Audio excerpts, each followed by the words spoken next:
और उन्होंने भगवान ने ही अपनी भक्ति करके बताई कि देखो भक्ति ये होती है, उन्होंने ना की होती तो हमें पता कैसे चलता कि भगवान की भक्ति कैसी होती है। तो उन्हें आना पड़ा, करना पड़ा। तो वह भगवान नारायण सनकादियों के रूप में प्रकट भये और उन्होंने भक्ति का प्रचार किया। दूसरा अवतार भगवान का बाराह अवतार। हिरण्याक्ष नाम का दैत्य पृथ्वी को जब पाताल ले गया, उसके लिए भगवान को दूसरा अवतार लेना पड़ा, जैसे बाराह अवतार कहते हैं। जहां ये दास अनिरुद्ध का जन्म हुआ है, वहां से 9 किलोमीटर दूर मझौली है। वहां विष्णु वाराह भगवान का मंदिर है। भारत में 12 मंदिर कम है और वहां जो हमारा जो क्षेत्र है ना, वो 12 क्षेत्र है। हम जिस क्षेत्र से हैं वह कौन सा क्षेत्र है? 12 क्षेत्र है। हमारे यहाँ पास में ही विष्णु वाराह भगवान का मंदिर है, जहां स्वयं वो भगवान स्वयं वहां प्रकट हुए हैं, अपने से प्रकट हुए। लोग दर्शन करते हैं। हमने उसी जगह अपनी पढ़ाई पूरी की। कुछ पढ़ाई वहां 12 क्षेत्र में। तो वह 12 अवतार भगवान का है। हिरण्याक्ष को मारने के लिए, पृथ्वी की स्थापना करने के लिए भगवान ने कौन सा अवतार धारण किया? 12। तीसरा अवतार भगवान स्वयं नारद जी बन के आए। नारद जी नारायण नारायण जाप करते हैं और वही अपनी भक्ति का प्रचार, भगवान ही नारद बन के अपनी भक्ति का प्रचार प्रसार कर रहे। अनेक रूप रूपाय विष्णवे प्रभु विष्णवे, वह परमात्मा एक होकर अनेक है और अनेक होकर एक है। वह परमात्मा सर्वगुण संपन्न है। भगवान का चौथा अवतार हुआ है नर नारायण। धर्म की पत्नी मूर्ति के गर्भ से आप आए और आपने इंद्रियों को वश में कैसे किया जाता है ये बताया। भगवान ही इंद्रियों का निग्रह ना करते तो कौन करता? इंद्रियों को वश में ना करते तो कौन करता? इसलिए भगवान को आना पड़ा। भगवान ने नर नारायण का अवतार लिया। 5वें अवतार में भगवान कपिल देव जी बन के आए। सांख्य शास्त्र लुप्त हो गया था और भगवान कपिल बन के आए और उन्होंने भगवान ने अपनी माता देवहूति को सांख्य शास्त्र का उपदेश किया और सांख्य का उपदेश हम सब तक पहुंचा। सांख्य का ज्ञान हम सब तक पहुंचा, है ना। 6वां अवतार भगवान ने दत्तात्रेय जी। आप माता अनुसुईया जी के पुत्र बनकर आए और आपने 24 गुरु बनाए। दत्तात्रेय जी ने कितने गुरु बनाए? 24 गुरु बना के क्या सीखा? पृथ्वी वायु आकाश, पृथ्वी वायु अग्नि आकाश जल चंद्रमा सूर्य कबूतर बाण बनाने वाला, ऐसे 24 गुरु बनाए। मैं 2-4 गुरुओं की चर्चा आपसे करता हूं। दत्तात्रेय जी ने पृथ्वी को गुरु बनाकर शिक्षा पाई। प्रश्न खड़ा हुआ, पृथ्वी को गुरु बना के क्या सीखा? जैसे पृथ्वी सहनशील होती है, कितना भी आप गड्ढा कर दें पृथ्वी पर वो गालियां नहीं देती। जैसे पृथ्वी सहनशील होती हैं, उसी तरह हमें और आपको पृथ्वी को गुरु बनाकर सीखना चाहिए। हमें भी सहनशील होना चाहिए, पृथ्वी की तरह गंभीर होना चाहिए। दत्तात्रेय जी ने गुरु बनाया और किसे? आकाश को। जैसे आकाश सर्वव्यापी है, उसी तरह परमात्मा की व्यापकता सर्व है, अर्थात वह सर्वव्यापी है, सब जगह। ऐसे दत्तात्रेय जी ने सीखा कुछ हमारे लिए कि देखो मैं भगवान होके सीख लेता हूं सबसे, तो आप इंसान होके कुछ सीखा करो। भगवान के 7वां अवतार यज्ञ नारायण भगवान, जो यज्ञ करते हैं साक्षात यज्ञ भगवान नारायण हैं। 8वें अवतार में ऋषभ देव जी। 9वां अवतार पृथु जी, 10वां अवतार मत्स्य, 11वां अवतार भगवान का कच्छप कछुआ, ये भी भगवान का अवतार है, कच्छप अवतार। सब में भगवान ही है, ये समझो, कच्छप अवतार। 12वां अवतार भगवान का धनवंतरी, अमृत लेके आप प्रकट हुए थे, धनवंतरी भगवान, धनवंतरी जयंती आती है, धनवंतरी भगवान प्रकट हुए। 13वां अवतार भगवान स्त्री बन के आए। बताओ, जब भगवान स्त्री बन के आए तो उस स्त्री का नाम क्या था? क्या नाम था? बताओ मैया। एक बार सारी माताएं भगवान से नाराज हो गईं।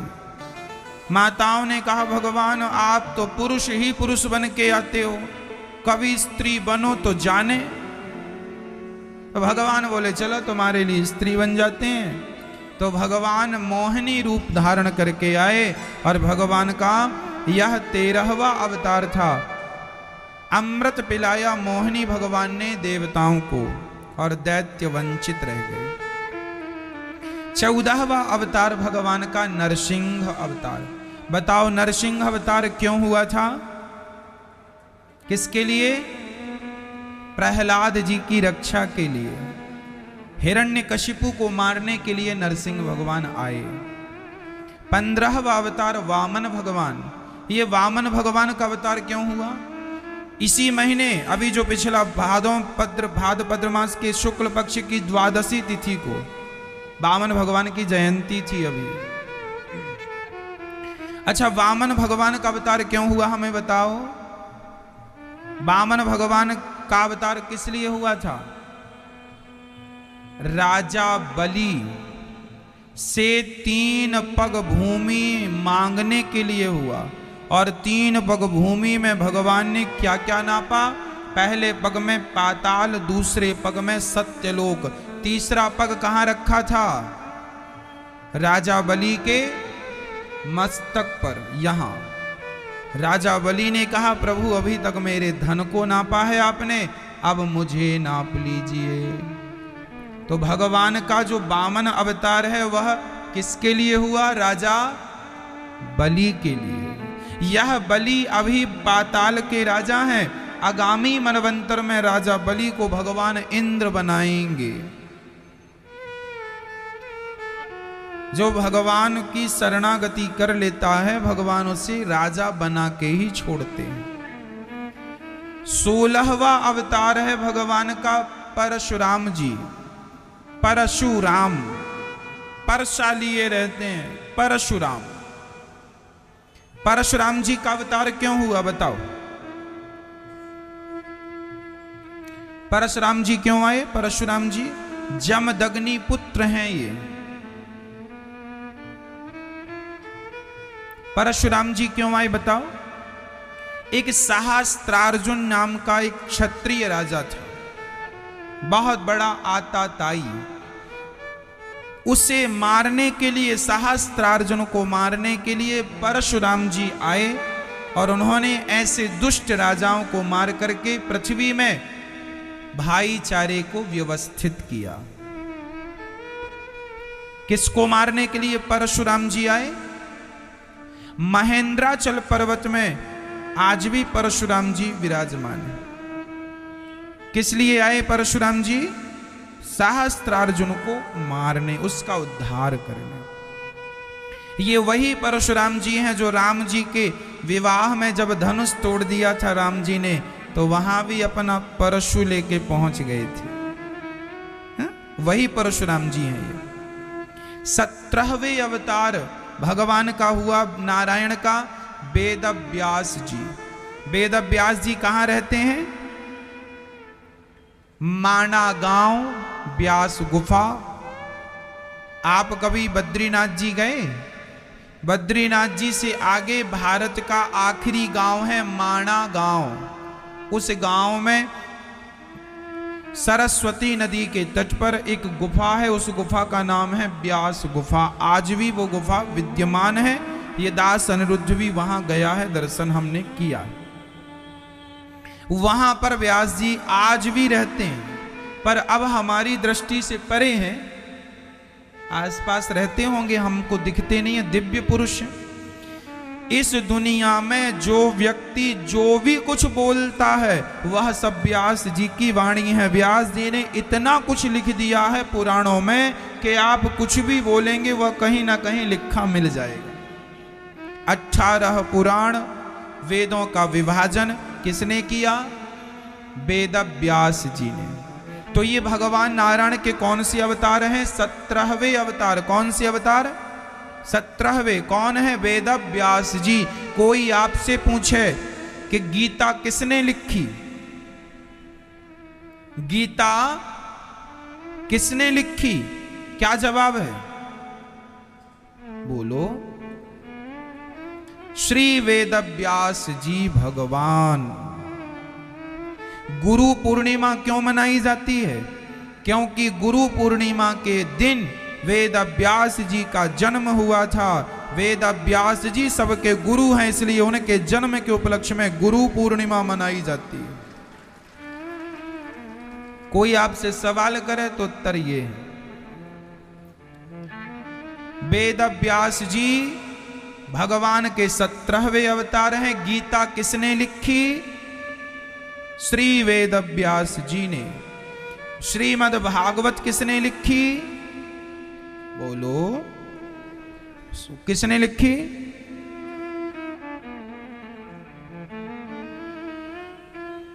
श्री वेद व्यास जी।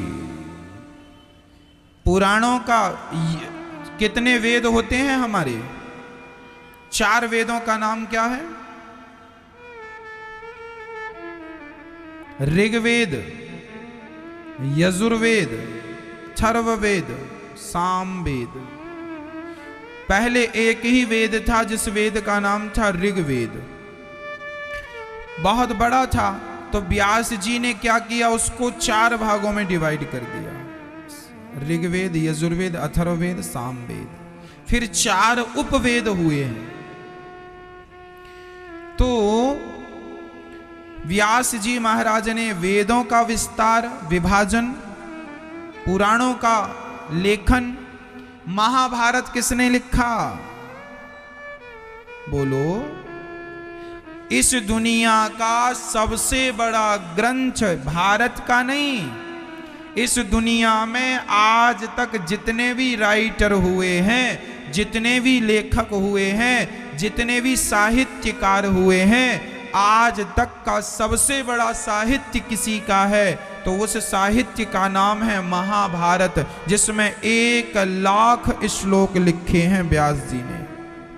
महाभारत में कितने श्लोक हैं? इस दुनिया में ऐसी कोई कथा नहीं है जो कथा महाभारत में ना हो।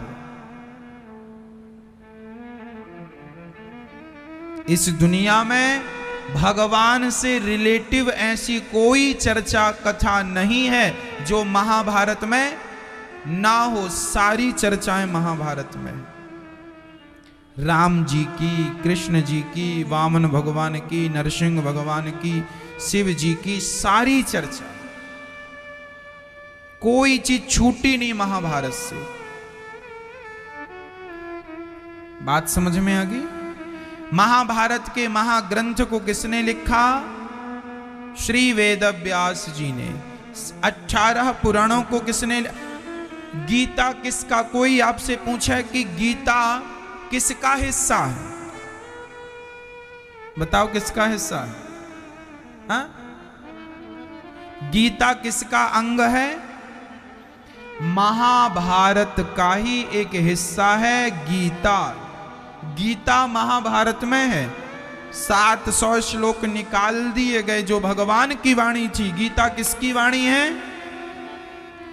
गीता को लिखा तो व्यास जी ने, पर गीता वाणी किसकी है? जो भगवान ने बोला वो व्यास जी ने लिख दिया, तो वाणी किसकी हुई? गीता वाणी किसकी है? भगवान की। और गीता को लिखा किसने?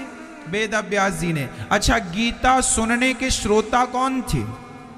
गीता सुनी किसने? बोलो, किसने? अर्जुन। अर्जुन के सिवा और कौन ने सुनी? हाँ, हनुमान जी ने। और किसने सुनी? संजय, जो धृतराष्ट्र को आंखों देखा हाल बता रहे थे। संजय उवाच,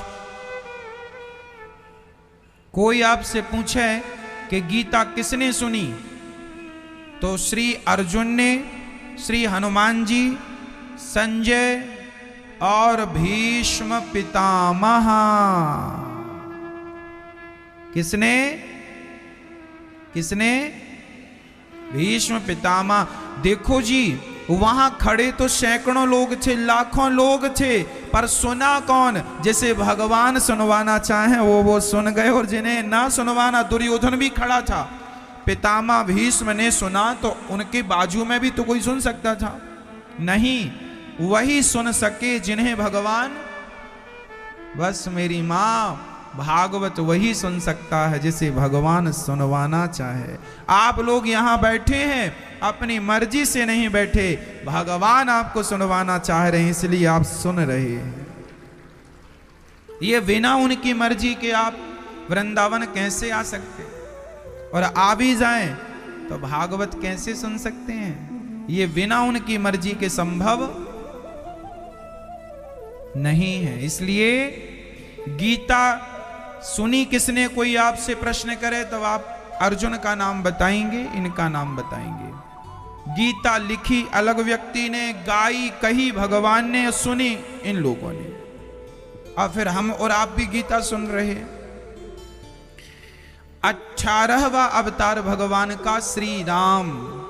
बताओ भगवान श्री राम का जन्म क्यों हुआ, अवतार क्यों हुआ?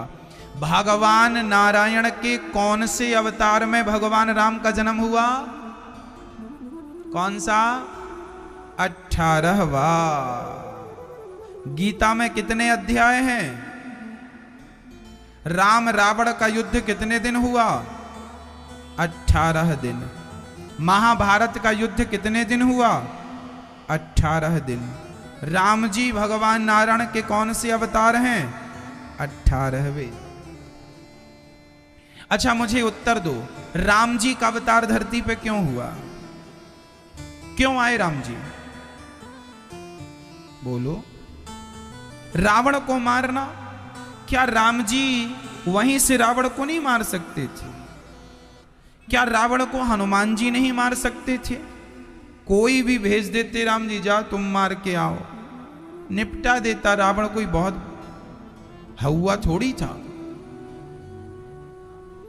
बाली ने तो 6 महीने की आंख में दवाई है, तो जरा और ऐसे कर देता, वही काम तमाम हो जाता। राम जी रावण को मारने नहीं आए मां, राम जी मर्यादा की स्थापना करने। रावण को तो कोई भी मार सकता था, लेकिन मर्यादा क्या होती है, माँ बाप की आज्ञा क्या होती है, कौन बताता? इसलिए राम जी भगवान को आना पड़ा ये बताने के लिए कि मर्यादा ऐसी होती है, बताने के लिए आना पड़ा। राम जी मर्यादा की स्थापना करने आए हैं। यदि वो ना आते तो हमें कैसे पता चलता कि राम जी की भक्ति करनी चाहिए? राम जी अपने माँ और अपने पिता की आज्ञा से वनवास निकल गए। उन्होंने किस प्रकार केवट को आज्ञा की कि हमें नाव पर बिछाओ, केवट से कितने प्यार की बात हुई। राम जी शबरी के बेर ना खाते तो हमें कैसे पता चलता कि भगवान तो इतने सीधे, इतने सरल के जूठे बेर भी खा लेते हैं। जटायु नाम के पक्षी को तारा, कैसे पता चलता हमें कि भगवान तो पक्षियों पर भी कृपा। मतलब हर लीला में भगवान की मर्यादा रही है। मर्यादा के लिए सच्ची कहूं तो माता शबरी, जटायु, केवट, इन महान भक्तों के लिए भगवान को राम बन करके आना पड़ा, अपने भक्तों के लिए। 19वां अवतार बलराम जी। भगवान नारायण बलराम बन के आए। बलराम जी शेषावतार हैं, लक्ष्मण जी शेषावतार हैं, और शेष नारायण साक्षात शेष स्वयं भगवान ही हैं। तो 19वां अवतार बलराम जी जो कृष्ण जी के बड़े भैया हैं, और 20वां अवतार भगवान श्री कृष्ण। भगवान श्री कृष्ण भगवान नारायण के अवतार हैं। कौन से अवतार हैं? कौन से? 20वें। तो अब बताओ, राम और कृष्ण में कोई अंतर है? वही नारायण राम बन के आए, वही नारायण। तो कृष्ण भगवान 20वें अवतार। 21वां अवतार है बुद्धावतार, जिसे बुद्ध भगवान कहते हैं। इसी कलयुग में हुआ है बुद्ध अवतार, हो चुका भगवान का अवतार। बुद्ध भगवान अलग हैं, और ये जो बौद्ध होते हैं ना, बौद्ध, ये बौद्ध अलग हैं। बौद्ध अलग हैं, बुद्ध भगवान अलग है। हमारे भगवान 24 में जो हैं वह बुद्ध भगवान है, बुद्धावतार। 22वें अवतार में भगवान हरि बन के आए। हरि क्यों बने? गजेंद्र नाम का एक हाथी, उसका पांव मगर ने पकड़ लिया, जिसके लिए भगवान ने हरि अवतार धारण किया। 23वां अवतार भगवान का हंस। ब्रह्मा जी को उपदेश देने के लिए भगवान ने हंस का अवतार धारण किया। और 24वां अवतार अभी हुआ नहीं है, होने वाला है। कलयुग के आखिरी में संबल ग्राम में विष्णु यश नाम के पंडित जी के घर में यह अवतार भगवान का होगा। कहां होगा? संबल ग्राम, विष्णु यश नाम के पंडित जी के घर। कौन सा अवतार? कल की, जो नंगी तलवार लेकर घोड़े पर सवार होकर अपने दुष्टों का दमन करेंगे और पुनः धर्म की स्थापना करके भगवान सतयुग को लाएंगे। और सतयुग आते ही भगवान चले जाएंगे, कलयुग समाप्त, सतयुग स्टार्ट। ऐसे 24 अवतारों में एक अवतार का भी आप ध्यान करें तो आप सभी का, हम सभी का कल्याण होता है। इसलिए भगवान के हर अवतार का हमें चिंतन करना चाहिए, हर अवतार का ध्यान करना चाहिए। एक बार व्यास जी 17 पुराण लिखकर भी उदास थे।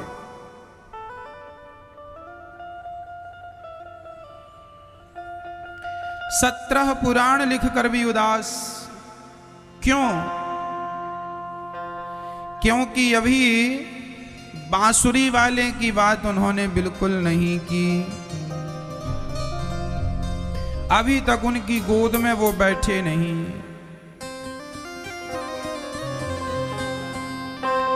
नारद जी ने कहा कि आप यदि उनकी शरण में जाएंगे, आपने 17 पुराण लिखे हैं व्यास जी, पर शांति नहीं जब तक आप भागवत नहीं लिखेंगे।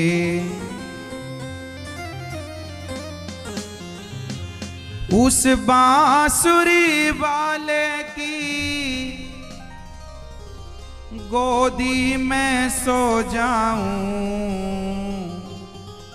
मेरा जी करता है श्याम के भजनों में खो जाऊं। मेरा जी करता है श्याम के भजनों में खो जाऊं।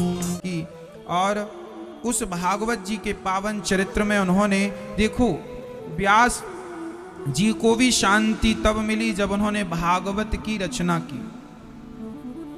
बिना भागवत रचे व्यास जी को शांति नहीं, तो जब लिखने वाले को शांति तब मिली भागवत से, तो सुनने वाले को भी शांति तब मिलेगी जब वो भागवत सुने, भागवत श्रवण करे। इसलिए अभी 27 तारीख से फिर पोथी पाठ हैं, ताकि आप अपने पूर्वजों को इस पितृपक्ष में भागवत श्रवण करा सकें। प्रिय भक्तों, व्यास जी महाराज ने भागवत को महाभारत के युद्ध से स्टार्ट किया। जब महाभारत का युद्ध हो गया, 99 कौरव मारे गए। नारद जी ने अपनी आप बीती सुनाई, मैं दासी पुत्र था, पर मैं जब से भगवत शरणागति को ग्रहण किया ब्रह्मा पुत्र बना। व्यास जी महाराज ने भागवत को महाभारत से स्टार्ट किया। महाभारत का युद्ध बड़ा अच्छा। इतिहास हमें क्यों सुनाया जाता है बताओ? महाभारत सबसे पुराना इतिहास है। सर्व वेदेतिहासानाम सारम सारम समुद्रतम। भागवत में सबका सार है। भागवत जी में सबका क्या है? महाभारत का युद्ध किस युग में हुआ था बताओ? महाभारत का युद्ध किस युग में हुआ था? किसमें? द्वापर। और आज कौन सा युग चल रहा है? कलयुग। अब आप कहें महाराज जी द्वापर युग की घटना हमें कलयुग में क्यों सुनवाई जा रही है? तो कारण है, द्वापर युग की घटना आपको हम इसलिए इस कलिकाल में सुना रहे हैं कि जो कौरवों के साथ दोहराया गया, जो पांडवों के साथ दोहराया गया, कहीं वह गलती आपके और हमारे साथ ना दोहराई जाए, इसलिए इतिहास सुनाया जाता है, ताकि हम और आप वो गलती ना दोहराएं जो गलती, यदि गलती ना होती तो महाभारत भी तो ना होता। महाभारत की जड़ क्या है?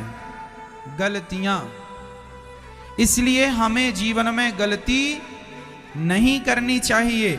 हमें गलती ना करने की शिक्षा कहां से मिलती है? हमारे इतिहासों से मिलती है, पुराणों से मिलती है। महाभारत में क्या गलती हुई? पहली गलती धृतराष्ट्र की हुई। गलती यह थी कि उनका बेटा दुर्योधन भरी सभा में द्रौपदी को निर्वस्त्र करने की आज्ञा देता है और उनका बेटा दुशासन द्रौपदी को निर्वस्त्र करना चाहता है। क्या धृतराष्ट्र को रोकना नहीं चाहिए कि बेटा तुम गलत कर रहे हो? उस समय धृतराष्ट्र केवल दुर्योधन के पिता नहीं, उस समय वहां के राजा भी थे और द्रौपदी उस समय उनकी प्रजा थी। उस समय द्रौपदी धृतराष्ट्र की क्या थी? प्रजा। तो राजा का क्या यही धर्म है कि वो अपने राजमहल में किसी स्त्री के कपड़े उतरवाए कि उतार दो सारे कपड़े? क्या यही एक राजा का धर्म है? चलो राजा धर्म ना छोड़ो, ये बताओ क्या यही एक पिता का धर्म है कि वो अपने बेटों से किसी महिला के कपड़े उतरवाए, निर्वस्त्र कराए? सुन लो अब कान खोल के, यहां से शिक्षा मिल रही है हमें। जो गलती धृतराष्ट्र ने की, अपने बच्चे की गलती होने पर भी धृतराष्ट्र ने अपने बेटे का ही समर्थन किया, और जब गलती होने पर भी समर्थन किया तो परिणाम सर्वनाश हो गया, 100 की 100 मारे गए। ये धृतराष्ट्र जिनका पक्ष ले रहे हैं, अभी ये रोएंगे इन कौरवों के मरने पे कि मुझे तो गिलास भर पानी देने वाला कोई नहीं बच। अब तुम्हारी करनी ऐसी है तो इसमें गलती किसकी है? इसलिए जो गलती धृतराष्ट्र जी ने की, अपने गलत पुत्रों का साथ देकर वो आप ना करना। पुत्रों को सही रास्ता दिखाना माँ बाप का धर्म है, पर पुत्र ना समझें, सही रास्ता ना पकड़ें तो गलत रास्ते में तुम्हारा बेटा ही क्यों ना जाए, तुम उसे तो जाने दो, रोकने की कोशिश करो, फिर भी ना माने तो उसे जाने दो। आप ऐसे पुत्र का त्याग कर दीजिए जो रास्ता गलत अपनाए। यदि त्याग कर देते धृतराष्ट्र दुर्योधन का और लात मार के निकाल देते दुर्योधन को, निकल जा मेरे राज्य से, तू महिला पर अत्याचार करेगा, एक दुर्योधन को त्याग देते तो धृतराष्ट्र के 99 पुत्र सुरक्षित हो जाते। पर एक की मोह ममता ने 99 को भी खा लिया। ये गलती हुई ना इतिहास के पन्नों में, क्या ये गलती आप दोहराएंगे? इसलिए हम आपको बार बार महाभारत की कथा, बार बार पुराणों की चर्चा इसलिए सुनाते हैं और आपको सुनना चाहिए ताकि वो गलतियां हम और आप ना करें। गलत व्यक्ति तुम्हारा बेटा ही क्यों ना हो, उस बेटे का भी साथ ना दो यदि तुम्हारा बेटा गलत है तो। और सही है आपका, विभीषण रावण का साथ छोड़ के राम के साथ चला गया। लोग कहते हैं ना, घर का भेदी लंका ढाहे, ये कहावत है। लोगों ने विभीषण से कहा था, विभीषण सारी दुनिया तुझे बदनाम करेगी कि भाई को छोड़ के राम जी की तरफ चला गया। विभीषण ने कहा, जमाना मुझे गालियां दे या मेरी स्तुति करे, लेकिन मेरा भाई गलत है, मैं अपने गलत भाई का साथ नहीं दे सकता, मैं सही के साथ जा रहा हूं। और विभीषण गलत का त्याग करके सच के साथ चला गया। इसलिए विभीषण का आज भी समाज में आदर है। विभीषण नाम के हजारों लोग मिल जाएंगे आज आपको भारत में, लेकिन रावण नाम का वो कोई बाप अपने बेटे का नाम रावण रखता है? केवल भारत में नहीं, अमेरिका में भी कोई बाप अपने बेटे का नाम रावण नहीं रखता। केवल भारत में क्या, चाइना में भी कोई अपने बेटे का नाम भले वो छिंग छांग छीछन रख लें, लेकिन रावण नहीं रखेंगे। हाँ? चाइना में नाम ऐसे होते हैं, छिंग छांग छीछन। क्या नाम है? चिंग पोंग। क्या नाम? चिंग पोंग। रावण नाम तो हमारे पाकिस्तान में भी कोई एक आदमी का नाम रावण नहीं होगा। विभीषण नाम के लोग जमाने में मिल जाएंगे, पर रावण नाम के लोग जमाने में। कारण बताओ मुझे, कारण बताओ, आप बताओ। कारण यही है कि विभीषण ने गलत का साथ छोड़ के वो सत्य के साथ आ गया। सत्य का साथ जो देता है उसे संघर्ष तो करना पड़ता है, पर अंत में विजय उसी की होती है जो सत्य के साथ होता है। झूठ कितना भी ताकतवर हो, एक दिन झूठ तो ढेर हो ही जाएगा। इसलिए जीवन में सामने वाले की ताकत देख के उसका साथ ना दो।